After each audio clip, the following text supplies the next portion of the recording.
Yes, I left teaching because I wanted to improve myself. I wanted education. When I was at Onamtai, where Netumbo was born, I met somebody with whom I was in the war. After the war, he went to Johannesburg, he went to Durban, he went to Port Elizabeth, and eventually he came back. And I was hungry for education. As we were talking, we lived in the same house, which is not his, and eventually he set up his house. I also went to live there. As we were talking about education, he said, maybe a better place for one to educate oneself is Cape Town. Because in Cape Town, you can work during the day and you can study during the night. Then I went to Odipo and I taught there for another 6 months. And this age for education was still pushing me. Then I told the principal there, George Wilfred Diamond, who was in charge of the mission, that I want to go to Cape Town. Uhangwa and I were both teachers, and he gave us a best testimonial, and we left. We had also Petrus Ekanjo from my village, Onagwa, and then at Odigo, we also picked up Silvanus Mashindanga. We were 4, and we walked all the way. As some speakers have said, it was not easy in those days. We didn't have money, but what pushed us is the urge to go to Cape Town, to go there and educate ourselves. But unfortunately for me, when I reached there, I didn't carry on with the studies because the night classes I found there were below my standard. Then I got involved in politics. Everything went into pieces. Then to the young students here, one thing has gone wrong in our society, and that is there are no this thing of sitting at the fire during the evening and talk about the future of yourselves when your parents are no more there. And also to respect the old people is no more there. What is there is a TV. And I think, Meme Rosalia, no, sit down. I think we better go back to the old tradition of sitting at the fire, perhaps once a week or twice a week, and put the senses into our young people. This is done, this is not done. This is done, this is not done. But today, nowadays, people are at the TV. You call them to come and perhaps I give you this and this. No, they are in the TV, or perhaps they are at the Kambashu, or dancing. Those are the things of today. But that sitting at the fire and talking about the traditional things, and even telling the children,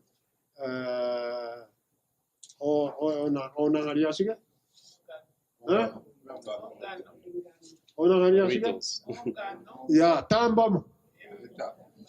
Na Bonzifaro Adogoki Hadi. There is this one free, they don't know what I'm talking about. Those are the things which taught us, perhaps, and we picked up those things to be where we are today. Now, let me answer these questions. What kept me moving in the struggle? It's a conviction. It's a conviction that whatever they are doing to me, they will not succeed. And I succeeded in doing that. when I was in solitary confinement, you can hear them coming all the way so that you can stand up at the window with your 3 buttons. They must be buttoned. If there is a 1 button loose, you got punished. They come and stand at my window. I look at them, they look at me. They want me to say good morning to them. I say, if they are not greeting, why should I greet them? If I want, I look at them, they look at me, and they go. Or sometimes, when they come, I pretend to clean myself. They go. That is perhaps also one of the things they kept me in solitary confinement for such a long time. On the 28th of May, 1971, we were locked up at 4:30 as usual. Then they came to search. They started from I was in the middle. They started from the Mandela side. They came to the old man. Old man got, I don't know what, he collapsed. Then they picked up Jaft Masemola. Jaft Masemola was a prisoner who was ingenious. He manufactured keys for the jail. There was an idea that some people must escape. But whatever you do, there must be spies amongst yourself. On the day of escaping, the prison authority got a wind that these people are going to escape today at such and such a time. So they were rounded up. The keys were found on Jaft Masemola of PAC. That earned him some months in solitary confinement. Then, on that day, as we were locked up, and they came to the old man, Governor Becky. The old man fell down. Then they came to the cell of Jaft Masemola. They beat him up. There was also another prisoner, Abel Chirone. They pulled his pants, and for a fortnight, he was being brought without proper education. The young one, for about 17, some of these warders were dropouts, or perhaps they were those children from the farms who didn't have jobs. I was lying down, he came to my cell, and he said, wake up, undress, and face the wall. I did that, but the other one came and smacked me. I said, it doesn't happen to the Namibian. I smacked him and he fell down. No, he went out running. He went to report. All 8 of them, they came with their truncheons. Face the wall, hands up. I fell down. They beat me up until they satisfied themselves and they went. To Adelen, I tried to make a case. The system of the prison was that they call you to make a statement. And that statement they turned against you, it becomes the statement of a warder. We got nothing out of this. That perhaps was also one of the reasons they kept me in solitary confinement for such a long time. Then I had my beard. They say I must shave. I say I'm not going to shave. They left me alone. The children of 76, when they came, they found me with a beard. They also grew their beards, the Lakotas and others.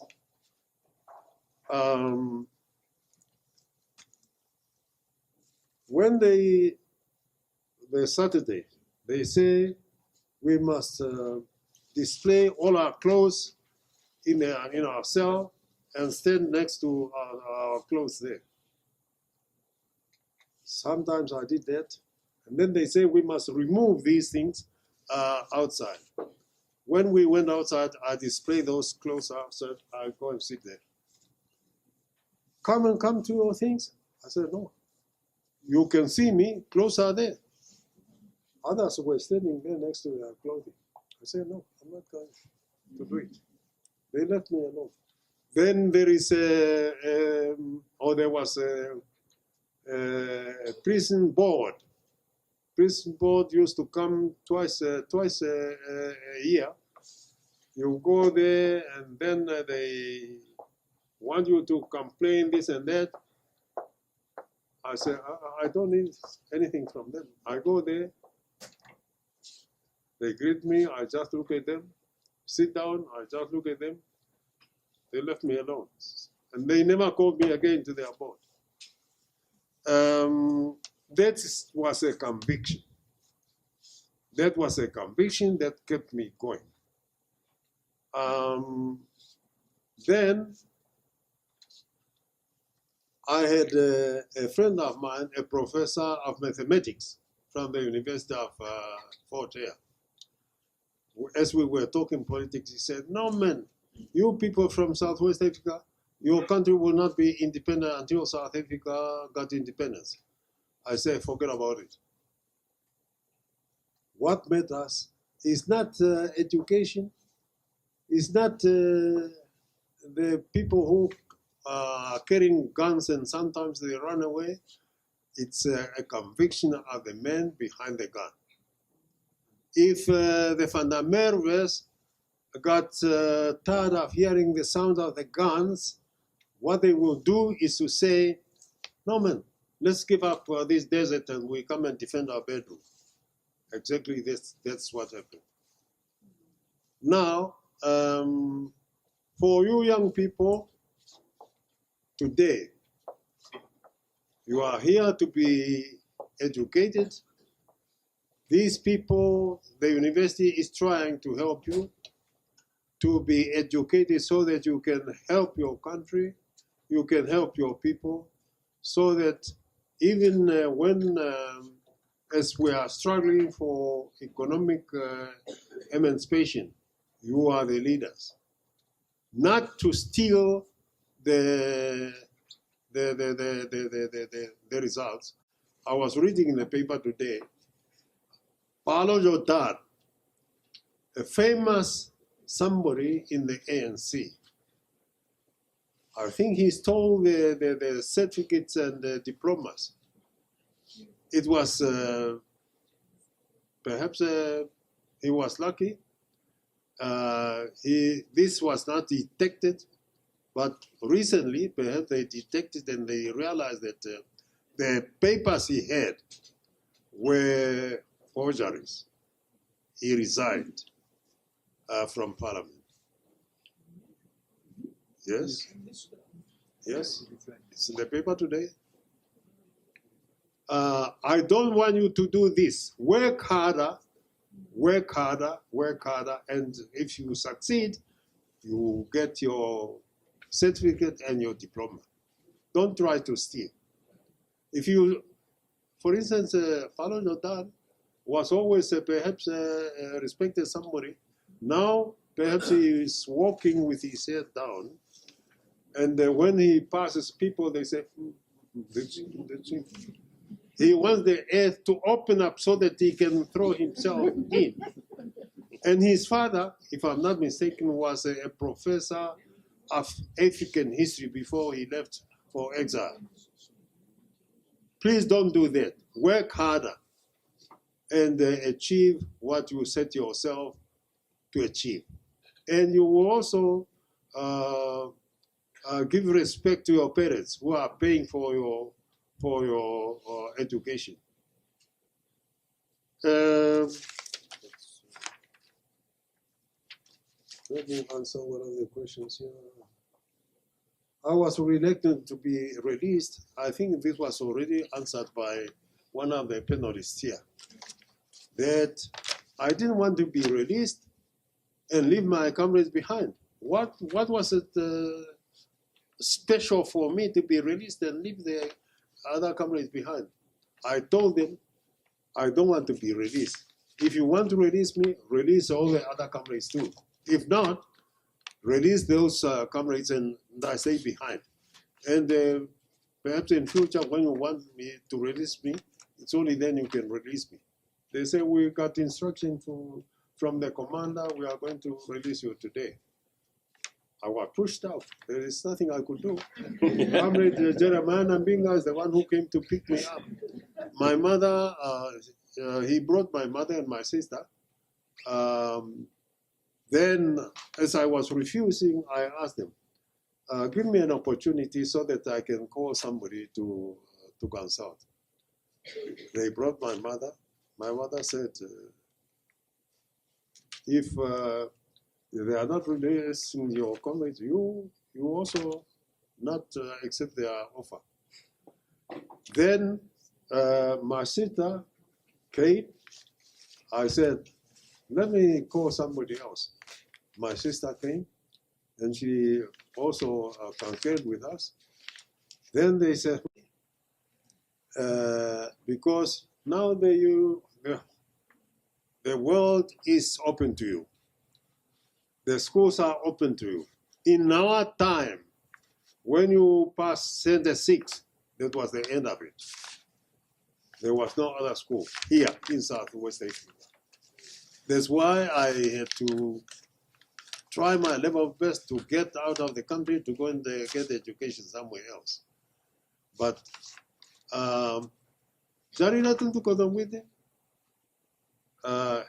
if I'm not mistaken, he was the first Namibian to have a BA. Then, after acquiring his BA in 1976, we started communicating. He wanted to study international law. He was in Fort Hare, I was in Cape Town. And then he said he didn't know anybody in Cape Town. He didn't know anything how to go about. I said, come here, I'll do everything. He came and I got a flat for him opposite mine. He used to eat in my flat, and he registered himself with the University of Cape Town to study international law. At that time, I understand you could not study international law if you have not studied Latin. Unfortunately for the university registrar, they registered him without asking him if he studied the international law. They registered him after they realized that he did not study in Latin.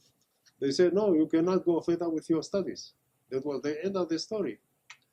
For the whole year, 1957, he was just going to university to read books, and also he contributed to a magazine called Africa South. It was edited by Ronald Siegel. At the end of the year, he decided that he must go back to Fort Hare to study a diploma in teaching. That it was now 1958. When I was expelled from Cape Town, he was attending the NUSAS conference in Cape Town. And then we traveled together from Cape Town. At the station, perhaps all the security people from Cape Town were there to see that because I was given 72 hours to leave Cape Town. If not, I go behind a lock and key. So Kolowide and I traveled together, and I understand from him that Dr. Alipatina Mandela and somebody else were in our train. When we arrived in Kitmasu, we realized, if we go to Windhoek, we are going to be arrested, because those security people in Cape Town, they have given information to their friends there. Let's break our journey. So we broke our journey, in Kidman Soup. He stayed with Philip Mumselika, and I stayed with Joburg. Then, after 3 days, we decided that he might come ahead of me, and I will follow. And then he told me that when I arrived in Windhoek, I must not get off from the main station. Young people, please listen to these old people who are walking like this, like me. They have come a long way to be where we are today. And we have paved your way. You are lucky to have this education. Even a school owned by who? This university? David Namadi. Where did you hear a black man with a university? That is, it has come with a long and arduous work for Mr. and Miss Namandi to have this university. They worked hard. But where is Mrs. Namandi now? She ran away. What were you saying? She's out of town for another assignment. Oh no. Out of the country. Ladies and gentlemen, thank you very much for coming. And I think what you heard from this group and the questions from the other people, it will do something into your heads. Thank you very much.